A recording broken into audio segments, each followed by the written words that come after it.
दोस्तों, आप सब कैसे हैं। आशा करती हूँ आप सब लोग बहुत अच्छे होंगे। मैं एक बहुत ही प्यारा सा गीत सुनाने जा रही हूँ। आप लोग सुनिए और जैसे लगे कमेंट बॉक्स में ज़रूर बताइएगा। तो चलिए हम गीत को सुनाते हैं। नैहर नागर राजधानी ससुर गलीनी कौना लागई। नैहर नागरी राजधानी ससुर गलीनी कौना लागई। पापा विदा कई के रोमई दुअरवा। पापा विदा कई के रोमई दुअरवा।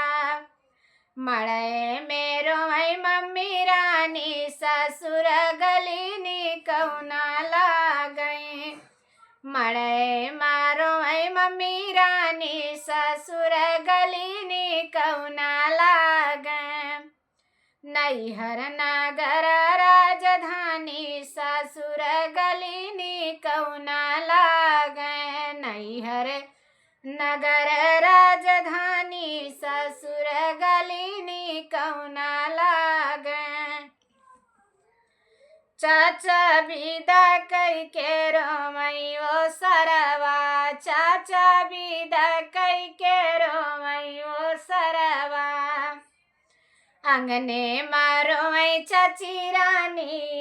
अंगने में रोमई चाची रानी ससुर गलीनी कौना लागई। अंगने में रोमई चाची रानी ससुर गलीनी कौना लागई। नैहर नागर राजधानी ससुर गलीनी कौना लागई। नैहर नागर राजधानी ससुर गलीनी कौना लागई। भैया विदा कई के रोमई से जरिया। भैया विदा कई के रोमई से जरिया। रोसैया में रोमई भभी रानी ससुर गलीनी कौना लागई। रसोइया में रोमई भभी रानी ससुर गलीनी कौना लागई। नैहर नागर राजधानी ससुर गलीनी कौना लागई।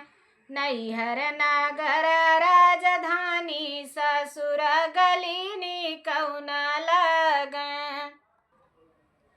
सखिया विदा कई के रोमई बगियवा। सखिया विदा कई के रोमई बगियवा। छुप छुप के रोमई दीदी रानी ससुर गलीनी कौना लागई। छुप छुप के रोमई दीदी रानी ससुर गलीनी कौना लागई। नैहर नागर राजधानी ससुर गलीनी कौना लागई।